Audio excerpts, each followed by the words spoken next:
Pode ir se sentando, querido, fica à vontade. Já comecei ficando rouca, glória a Deus.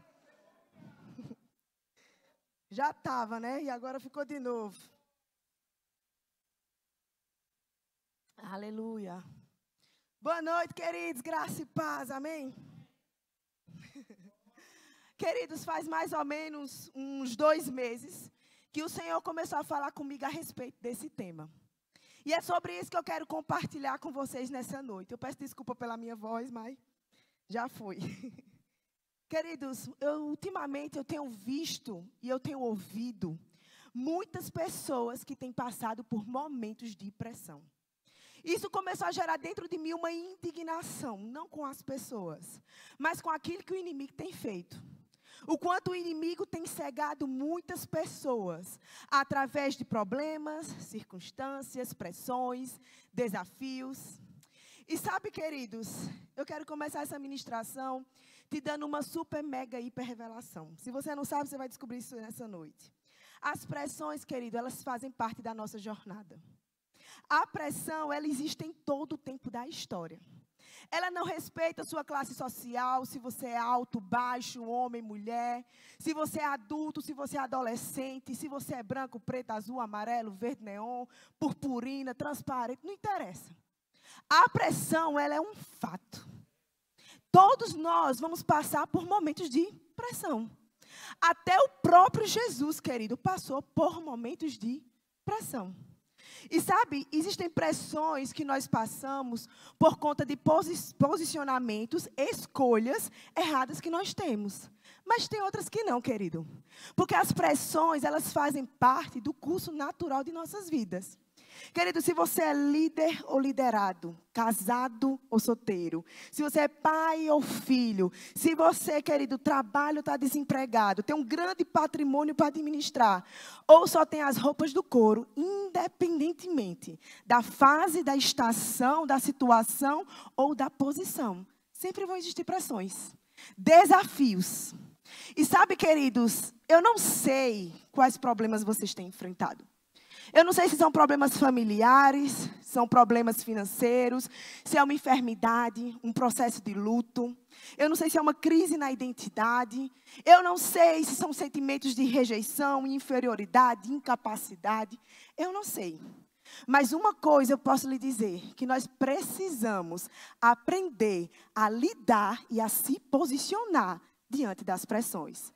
Porque o problema não é a pressão. O problema é como nós lidamos, nos posicionamos diante de uma pressão. E o tema dessa noite é posicionados na pressão. E eu queria que vocês fossem abrindo suas Bíblias, lá em 2 Reis, capítulo 4. Nós vamos ler do versículo 1 ao 7. 2 Reis 4.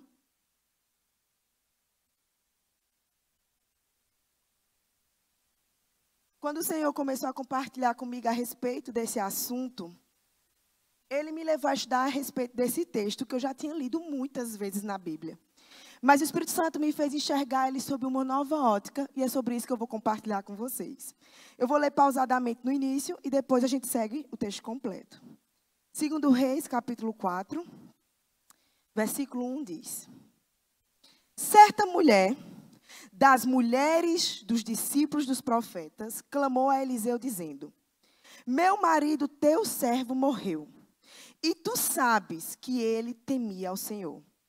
É chegado o credor para levar os meus 2 filhos para lhe serem escravos. Para um pouquinho para você entender. Essa passagem, queridos, aconteceu na época do profeta Eliseu, que foi o sucessor do profeta Elias. E a Bíblia conta a respeito de uma mulher que era casada com um dos discípulos dos profetas. Os discípulos dos profetas, queridos, eram homens que viviam suas vidas dedicadas à instrução e ao serviço da casa do Senhor. E um determinado dia, o marido dessa mulher falece. E quando ele morre, essa mulher, ela vai atrás do profeta Eliseu. Agora, para prestar atenção comigo.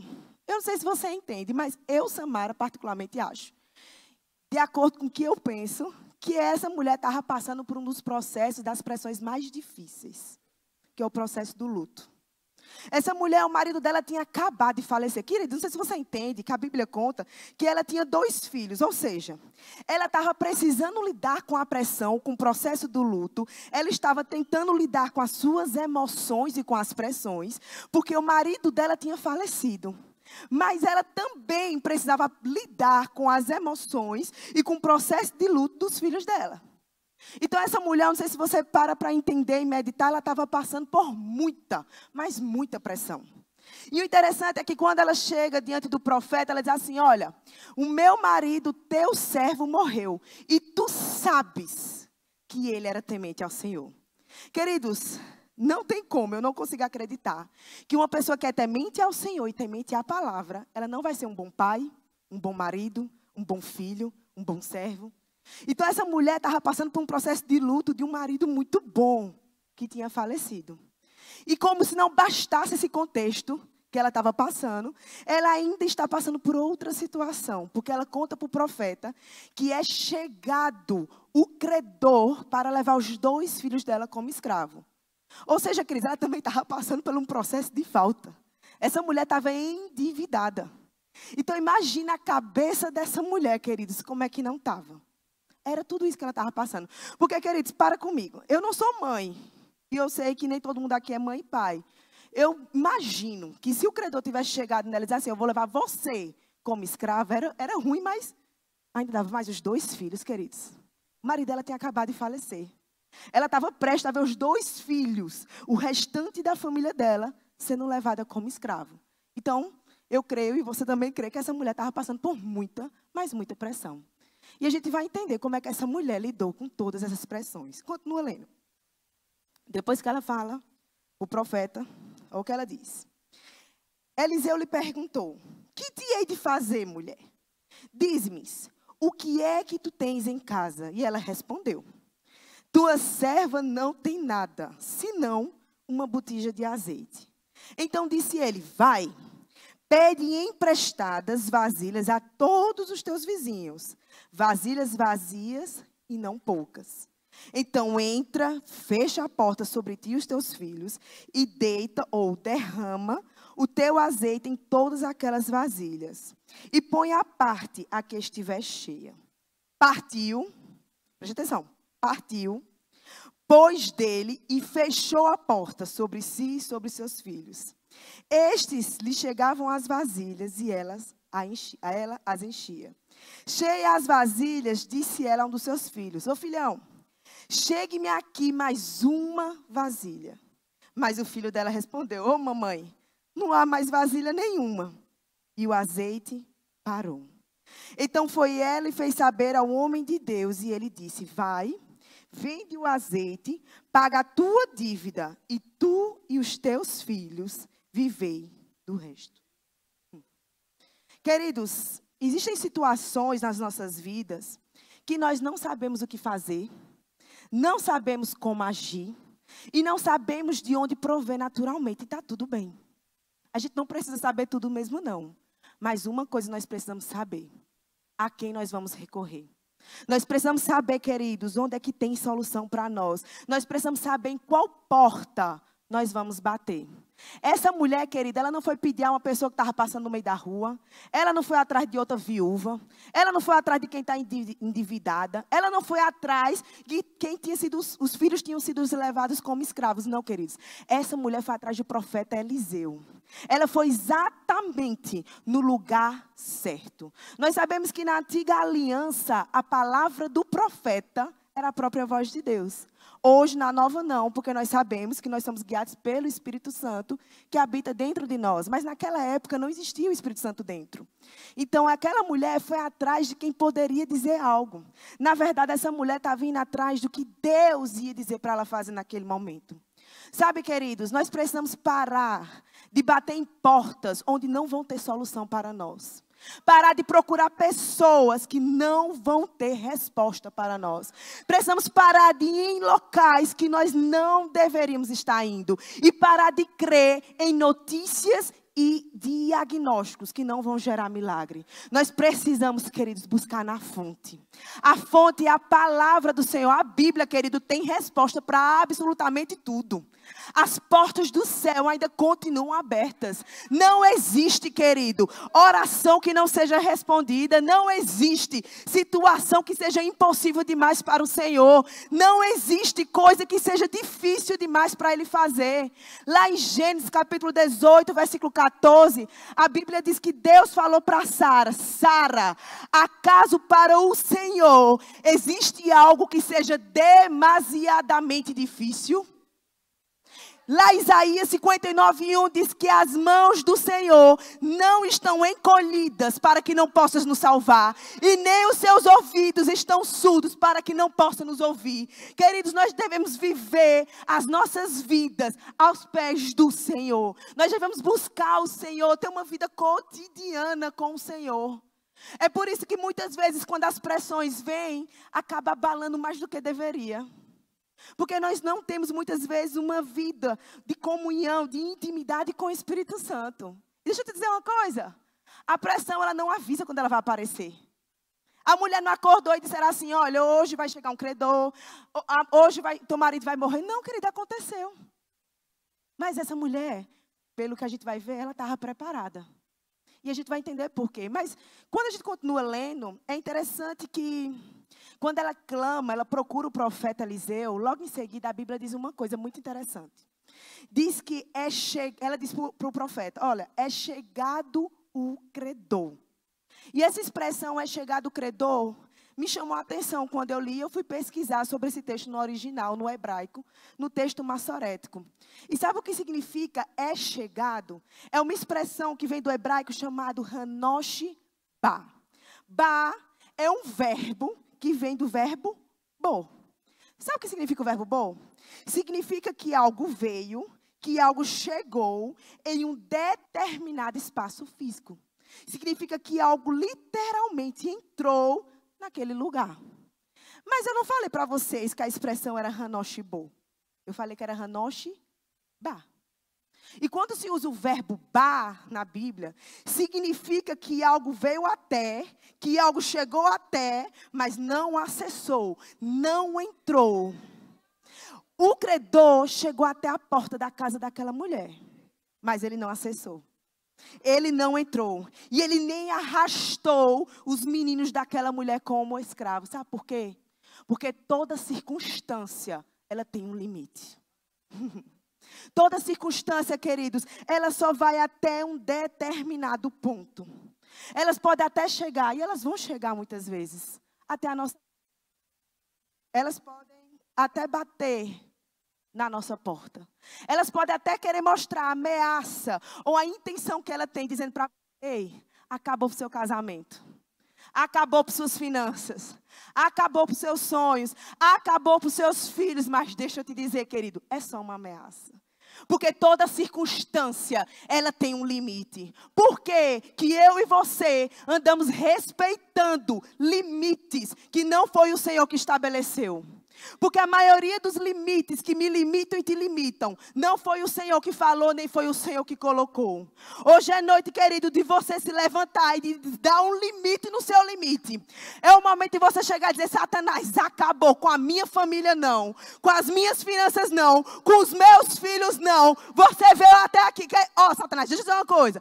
Você pode ter vindo por um caminho, mas por outro certo, e você vai ter que voltar, porque aqui não. Você precisa, querido, sair desse lugar parado, de vítima, de coitado, porque você faz parte, querido, do exército do Deus vivo. O general, querido, é Jesus Cristo, aquele que nunca perdeu uma batalha. Por que que a circunstância se levanta e você fica parado? A pressão vai tentar te dizer que parou para você. O inferno vai tentar te dizer que acabou.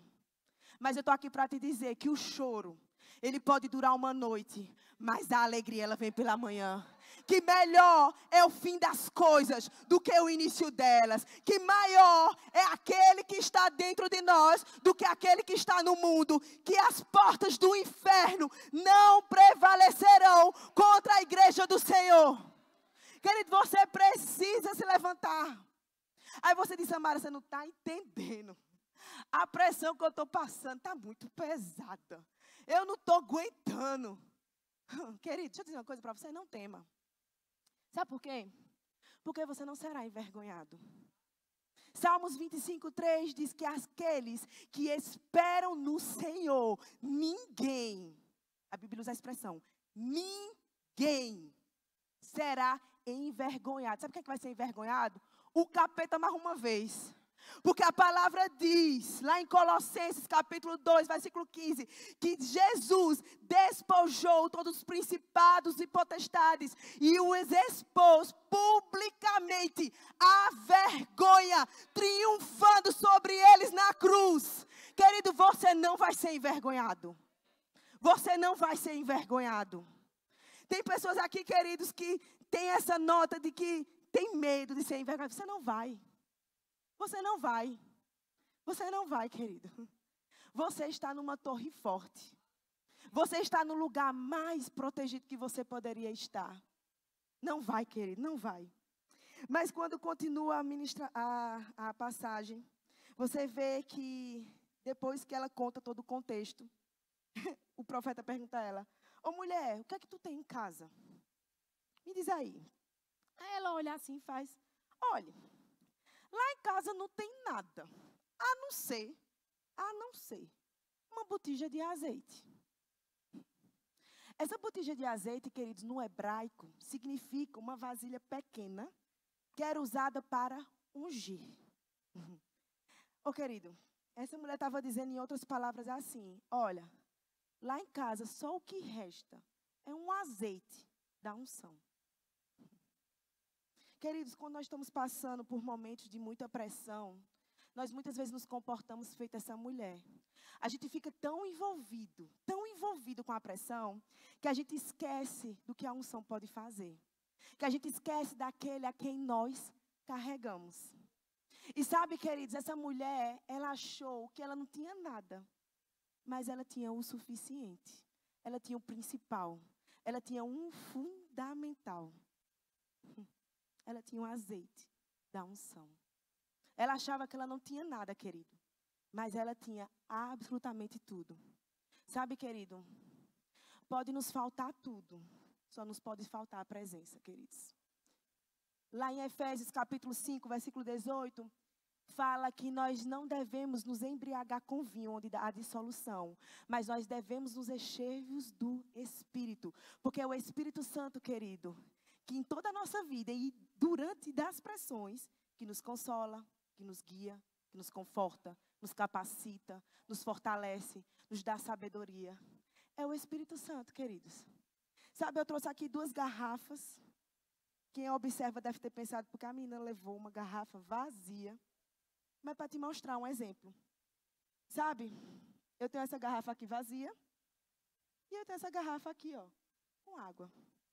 Mas observa, quando eu pego essa garrafa e eu coloco uma pressão sobre ela, o que é que acontece? Ela se deforma facilmente. Está vendo como ela ficou? Pois é. Mas olha o que acontece quando eu pego essa outra garrafa. Fechar aqui para não derramar água no carpete do pastor. Ó. Estou colocando pressão também, está vendo? A mesma pressão que tinha ali, tem aqui. Eu aperto e não se deforma. Por quê? Porque maior é o que está dentro de nós do que o que está no mundo. Assim somos nós quando estamos vazios. Mas quando nós estamos cheios da presença. As pressões vão vir. Mas a gente vai apertar, ela vai sentir. Mas não se deforma. Por quê? Porque nós estamos cheios. Cheios de fé, cheios da palavra, cheios do Espírito Santo. Isso faz toda a diferença, querido. Não sei se você sabe, mas o carvão e o diamante, eles têm a mesma origem, o carbono. Sabe qual é a diferença? É que o diamante, ele foi submetido ao processo certo de calor, de tempo e de pressão. Queridos, Deus não nos dá a pressão, Mas Deus usa as pressões para fazer com que eu e você cresça e amadureça. Porque muitas vezes, durante um momento de pressão, que a nossa fé, ela amadurece. É muitas vezes no momento de pressão que nós vemos o poder de Deus se manifestar. Queridos, os maiores milagres da Bíblia aconteceram nos momentos de maior pressão. A cruz, querido, foi um momento de maior pressão para Jesus. Porque o problema não é a pressão. O problema é como nós lidamos, como nós reagimos e como nós nos posicionamos diante da pressão. Mas continua lendo comigo. Olha o que a Bíblia diz. Lá em Romanos capítulo 5, Paulo fala que ele se gloriava nas tribulações. Porque as tribulações produziam perseverança, a perseverança, caráter aprovado, e o caráter aprovado produzia esperança. Gente, a gente precisa entender que não é a pressão que nos define. Não é a pressão que nos define. E aí, quando passa todo o contexto, chega a parte que o profeta, ela olha para aquela mulher e dá uma ordem para ela. Ele usa duas palavrinhas. Vai e deita, ou derrama. Vai e deita são palavras imperativas, que significa ordem. Ou seja, ele falou exatamente para aquela mulher o que ela deveria fazer. Primeiro, ele disse, olha, vai, pede a todas tuas vizinhas, vasilhas, vazias, e não poucas. Lembra que eu disse a vocês que a Bíblia falou exatamente assim, a Bíblia fala exatamente assim, partiu, pois, dele. Eu acho isso muito interessante, queridos. Porque a mulher não ficou questionando, a mulher não ficou perguntando, ô profeta, como é que vai ser? Me diz aí. Eu não vou pedir de jeito nenhum para aquele povo, vou nada. Não, queridos. A mulher saiu imediatamente e obedeceu o que o profeta tinha mandado ela fazer. Sabe, existem coisas que Deus já nos mandou fazer e nós ainda estamos parados. Não nos movemos. Sabe, Deus já disse assim, olha, tem uma porta de emprego ali para você, mas você não entrega um currículo. Ah, mas tem um concurso aí, não sei o que, mas você não estuda. Ah, mas Deus me disse que eu tenho um chamado, mas você não lê a Bíblia. Você não se dedica, você não estuda, você não tem tempo de oração. Queridos, nós precisamos fazer a parte que nos compete, porque a parte de Deus já é garantida. Nós precisamos fazer aquilo que diz respeito a nós. Aí você vai dizer, Samara, mas o que Deus me disse é muito grande, é muito improvável, é muito difícil. Querido, o que você espera de um Deus grande? Coisas pequenas? De um Deus grande, coisas grandes, projetos grandes, promessas grandes, sonhos grandes. Vá se acostumando, porque seu Deus é assim. Ele não vai, querido. Ele não vai. A palavra diz que a palavra dele não volta vazia. Tudo aquilo que Deus fala, querido, não é que tal. Tem que se cumprir, querido. Tem que se cumprir. Só que existe uma parte que corresponde a nós também, muitas vezes. E nós não estamos fazendo a parte que nos corresponde. Então, queridos, nós precisamos entender exatamente isso. Que quando Deus nos manda fazer alguma coisa, nós precisamos fazer. A viúva, ela tinha a palavra do profeta. E ela poderia ter olhado assim, oxe, vou nada. Olha a quantidadezinha, meu Deus, de azeite que eu tenho. Oxe, vou nada. Ele mandou pegar um monte de vasilha. Ela poderia, queridos, ficar olhando para o azeite e olhando para as vasilhas. Para o azeite, para as vasilhas. E ter pensado, vou não. O profeta não deve estar pensando muito bem, não está bom da cabeça, não vou nada obedecer a ele. Isso é muito improvável, isso é muito impossível. Mas não, queridos, ela se posicionou. Ela fez exatamente o que o profeta tinha dito. Em outras palavras, o profeta estava dizendo para ela assim, olha, o milagre, ele vai se manifestar, mas será necessário recipientes vazios. Sabe o que significa os recipientes vazios? Fé e disponibilidade. Porque ela precisava fazer algo, mesmo que naturalmente ela não tivesse visto nada. Ela precisava pegar as vasilhas, mesmo ela sabendo o pouquinho de azeite que ela ainda restava dentro da botija. Ela precisou se posicionar. Queridos, não limite o milagre pela quantidade de vasos que você tem ou pela quantidade de azeite. Não limite pela sua medida, porque muitas vezes, como aconteceu na história dessa mulher, o número de vasilhas foi determinante para o tamanho do milagre dela. sabe? O milagre dessa mulher foi proporcional à fé e à disponibilidade que ela tinha. Ela cumpriu exatamente aquilo que o profeta tinha mandado. Quanto mais vaso, querido, mais azeite ela teve. Você precisa, queridos, falar fé. Você precisa se mover em fé. Você precisa ouvir fé, declarar fé. Tudo tem que ser fé. Aí você diz, Samara, mas você não sabe o que é que eu estou passando. Querido, nem você sabe.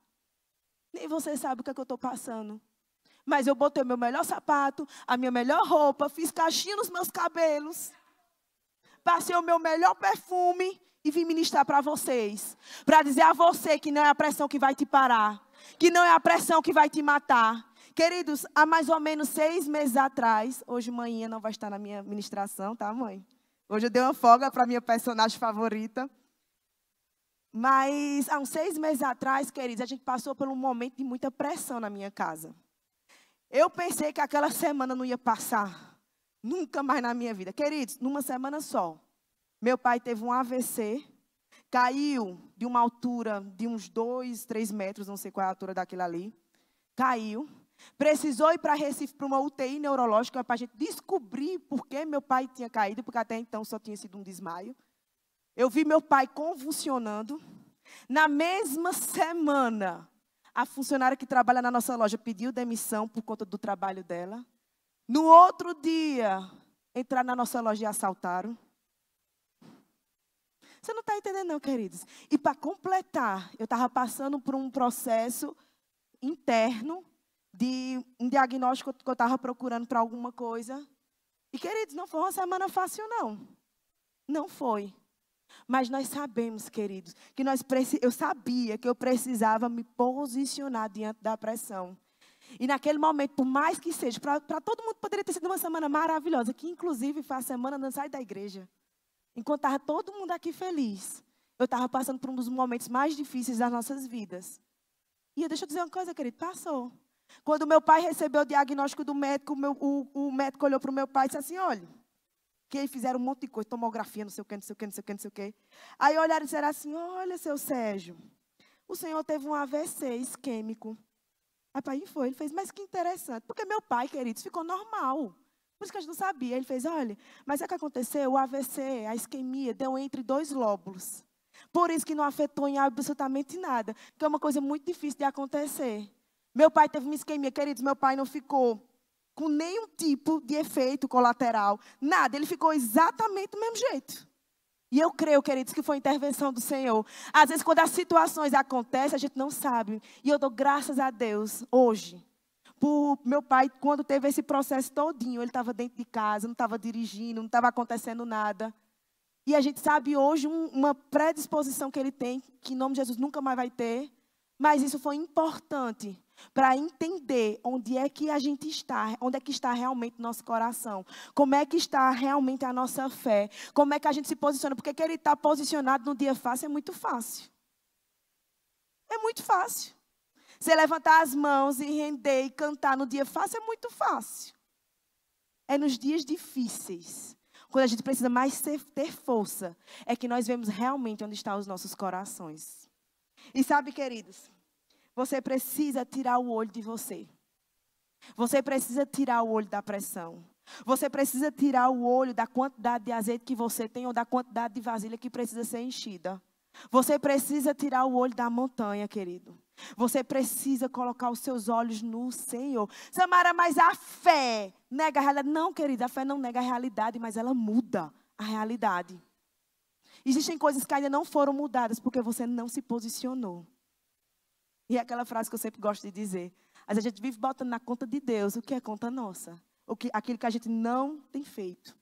E sabe por que teve milagre? Porque ela derramou. E o interessante é que o azeite, ele não foi multiplicado dentro da botija. E nem ele foi multiplicado dentro das vasilhas. Sabe como é que o azeite foi multiplicado? Deixa eu mostrar para você. Foi multiplicado assim, ó. No fio do azeite. Enquanto ela derramava, queridos. Enquanto tinha vasilha, o azeite fluía. Enquanto a fé estava em ação, o azeite não parava. Enquanto tinha vasilhas, o milagre não cessou. Continuou, queridos, o tempo todo. E sabe o que eu acho mais maravilhoso? É que os filhos dessa mulher, eles participaram de todo o processo. Eles viram quando Maninha saiu da casa para ir atrás do profeta. Mas eles também viram quando Maninha pegou a botija e começou a derramar o azeite, não parava. Sabe por quê? Porque quando nós nos posicionamos, aquilo não afeta apenas nós, mas afeta toda a nossa casa e toda uma geração. Aqueles meninos, queridos, eles viram, eles provaram do favor, do milagre do Senhor na casa deles, por conta de um posicionamento. Aquela mulher, como ela se posicionou, o milagre aconteceu. Sabe, queridos, e quando a gente lê toda essa história, a gente vê que tem um determinado momento que a Bíblia fala que quando ela pergunta, filho, cadê as vasilhas? Ele diz, mãe, acabou as vasilhas, não tem mais vasilha, já foi tudo. A Bíblia diz que o azeite parou. O milagre, ele não acabou por falta de poder. Ele acabou por falta de espaço. Por falta de local para disponibilizar. Queridos, quando cessaram os vasos, o milagre parou. Não foi ao contrário. Não sei se você percebeu isso.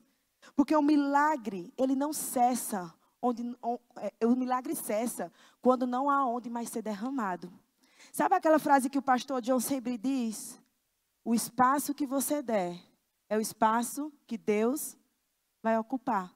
Hoje o vaso sou eu e você. Sabe, queridos, o limite, ele não está em Deus. O limite está na nossa capacidade de receber. Querido, se coloque à disposição para receber cada vez mais e mais do Senhor. E quando termina todo o milagre, tudo acontece. Eu acho interessante que ela pega tudo. Eu não sei se ela pega tudo, acho que não. Ela vai até o profeta. Ela não tem como carregar não, minha gente. Ela vai até o profeta e diz, olha, profeta, aconteceu isso, isso. Ele fez, olha, vai lá, vende, paga a tua dívida e tu e os teus filhos vivei do resto. Porque Deus, queridos, Ele não só supre a necessidade imediata. O nosso Deus, Ele garante sustento também para o nosso futuro. Porque Deus não é um Deus que faz o suficiente. O nosso Deus é um Deus que faz o transbordante. Ele é mais do que suficiente. Ele é o El Shaddai, que faz mais do que aquilo, queridos, que nós precisamos. Esse é o nosso Deus, queridos. Lá em 2 Timóteo, capítulo 3, versículo 11, Paulo diz que várias perseguições ele tinha suportado. Mas de todas, o Senhor os livrou. Lá em 2 Coríntios, capítulo 4, versículo 17, a Bíblia fala que a nossa leve e momentânea tribulação produz para nós eterno peso de glória. Preste atenção. Se é leve, eu e você pode suportar. Se é momentânea, ela tem hora para acabar. E ela não, e vê o que a Bíblia continua falando. Ela não pode, ela não tem autorização para nos destruir. Ela só tem uma coisa para fazer: produzir em nós eterno peso de glória. Queridos, essa pressão, ela não vai te parar. A Bíblia fala que caíam 1000 ao teu lado, 10.000 à tua direita, mas tu não será atingido. Se Deus é por nós, queridos, quem será contra nós? Romanos capítulo 8, versículo 38 diz: pois estou convencido de que nem a morte, nem a vida, nem anjos, nem demônios, nem o presente nem o futuro, nem quaisquer poderes, nem altura e nem profundidade, e nem qualquer outra coisa na criação será capaz de nos separar do amor de Deus que está em Cristo Jesus, nosso Senhor. 2 Coríntios capítulo 4, versículo 8 diz que em tudo somos atribulados, porém não angustiados, perplexos, porém não desanimados, perseguidos, porém não desamparados, e abatidos, porém não destruídos. Salmo 34, versículo 4 diz: busquei o Senhor, e Ele me respondeu, livrou-me de todos os meus temores. Os que olham para Ele estão radiantes de alegria. E o rosto deles jamais mostrará decepção. Provem e vejam como o Senhor é bom e bem-aventurado o homem que nele se refugiam. Temam ao Senhor, vocês que são seus santos, pois nada falta aos que temem. Porque os leões podem passar necessidade e fome, mas os que buscam o Senhor, de nada tem falta. Salmo 121, levanto os meus olhos para os montes e pergunto, de onde vem o meu socorro? O meu socorro vem do Senhor, que fez os céus e a terra. Ele não permitirá que os seus pés tropecem. O seu protetor não cochilará. Certamente, o protetor de Israel não cochila e nem dorme. O Senhor é o seu protetor. O Senhor é a sombra à sua direita. De dia, o sol não ferirá, nem a lua de noite. O Senhor o protegerá de todo mal e protegerá a sua vida. O Senhor protegerá a sua saída e a sua chegada, desde agora e para sempre. E para finalizar, Salmo 126. Quer dizer, Salmo 126, eu já tinha lido ele muitas vezes, eu confesso a vocês que eu nem sabia onde é que o que é que dizia Salmo 126. Mas em um determinado dia eu estava em casa com Josias, e a gente estava passando por um momento de muita pressão.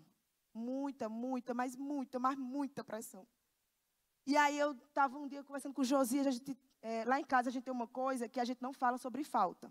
A gente combinou, a gente fica, mas não fala. E não morre não, viu? Não morre não. E a gente não fala mais sobre falta. E aí a gente conversando, eu olhei para ele, eu fiz, Josias, eu não estou com vontade de orar. Ele falou, eu também não estou. Eu falei, mas nós vamos? Ele falou, vamos.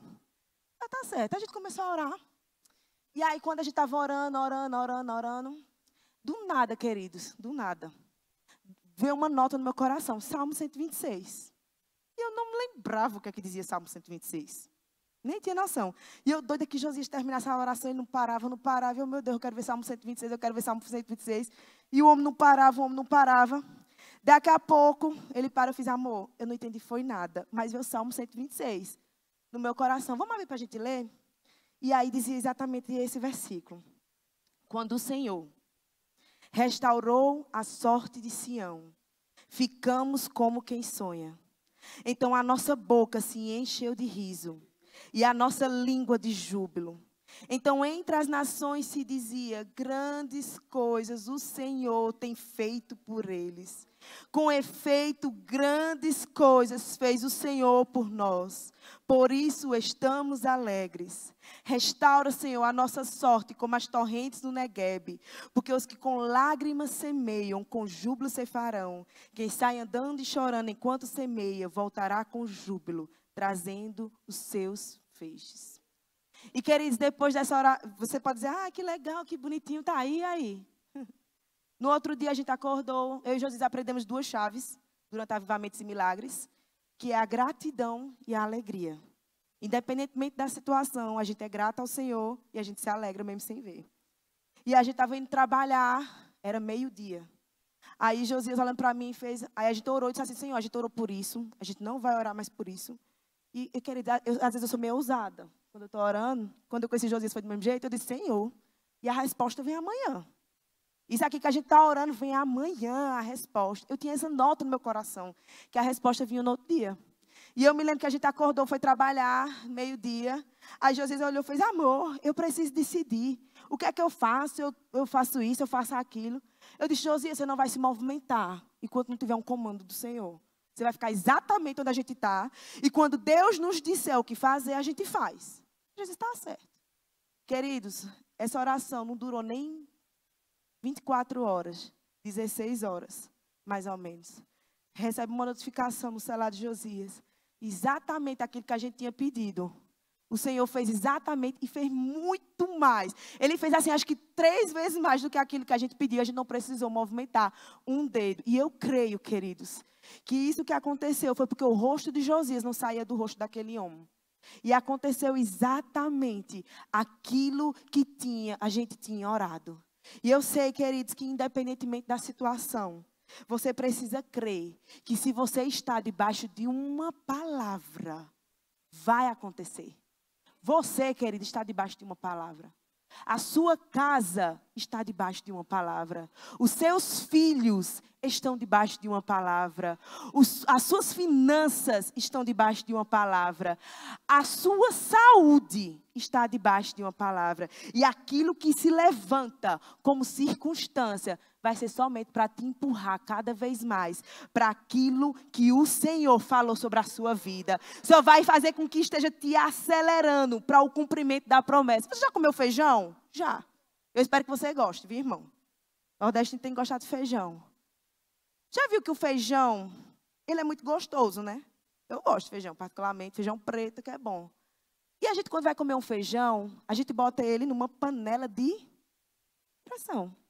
Queridos, o feijão é uma delícia quando ele passa pelo processo da panela de pressão. Mas inventa de comer um feijão sem passar pela pressão. É horrível. Ninguém come, é duro, quebra o dente. Não dá certo. Sabe por quê, queridos? Porque o feijão, ele passa pelo... Eu até poderia fazer o feijão em outra panela. Mas se ele não passasse pela panela de pressão, o tempo de cozimento e de preparação dele demoraria mais tempo. Porque a pressão acelerou o processo de cozimento do feijão. Uma coisa que duraria talvez 2 horas. Em 30 minutos, está pronto. Mas o feijão precisou passar pelo quê? Pelo processo da panela de pressão. Então, quando uma pressão se levantar sobre a sua vida, querido, creia que ela só está acelerando você para o cumprimento daquilo que o Senhor tem na sua vida. Amém? Fecha os teus olhos, vamos orar. Pai, pessoal do louvor. Pai, nós te rendemos graças, Pai, nós te agradecemos pelo teu favor, pelo teu amor, pelo teu cuidado, pela tua provisão. Eu sei, Pai, que cada um de nós sairemos daqui diferente daquilo que entramos, Pai. E nós cremos, Pai, em coisas acontecendo da noite para o dia, coisas instantaneamente sendo mudadas. Oh, Pai, eu creio em situações, pressões, decretos, tudo isso, Pai, sendo mudado instantaneamente, porque eu creio no Deus do de repente, eu creio no Deus de viradas, eu creio no Deus que da noite para o dia faz com que todas as coisas possam acontecer, Pai, para nos favorecer, Pai. É isso que eu oro e já te agradeço, no nome do Senhor Jesus. Amém. E eu queria saber, querido, se existe alguém aqui que ainda não aceitou a Jesus como seu Senhor e Salvador e deseja. Amém. Vem aqui na frente. Aleluia. Temos uma pessoa. Tem mais alguém, gente? Mais alguém que aceitar Jesus como seu Senhor e Salvador nessa noite? Se tem, levanta uma das tuas mãos, querido. Querido, deixa eu dizer uma coisa. Independentemente da pressão, a gente só consegue com Ele. Não tem como, querido. Com Ele a gente pode tudo, a gente consegue tudo. Então, querido, não deixa, venha para cá. Tem mais alguém? Não? Amém. Deixa eu ver aqui.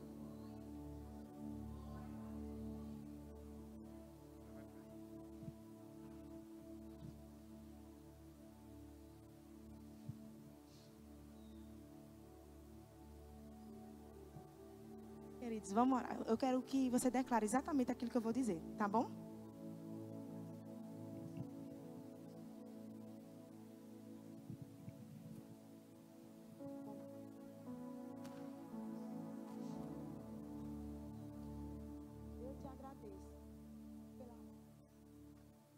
Peço perdão por tudo aquilo que eu fiz que não te agradei. Hoje eu sou muito feliz porque eu faço. Hoje eu sou a tua filha e eu te agradeço pelo meu nome escrito vida.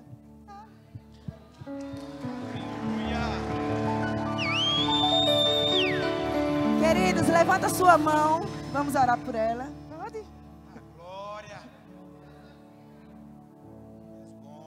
Mulher, e sábado eu tenho que vir para o culto, viu? Que vai ter um culto maravilhoso aqui dos jovens. Deixa eu orar por você. Pai, nós te rendemos graças pela vida da nossa irmã, Pai. Eu oro, Senhor, para que o Senhor dê força, sabedoria, discernimento, Pai. Eu creio que uma nova estação inicia sobre a vida dela. Tudo aquilo que está no coração dela, que é alinhado com a tua vontade, se cumprindo, Pai. Cabalmente, cada um dos teus sonhos, Pai. Nós nos alegramos, Pai, porque sabemos que iremos desfrutar, Pai, da eternidade, juntamente com ela, Pai. Nós te agradecemos, Pai. Te agradecemos pela vida dela e declaramos tudo aquilo que ela precisa, chegando no nome do Senhor Jesus. Amém.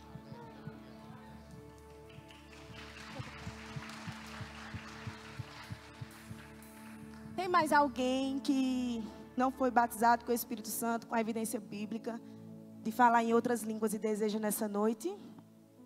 Não? Oração por cura? Também não? Amém. Então é isso, queridos. Muito obrigada. Sejam abençoados na prática da palavra. Amém.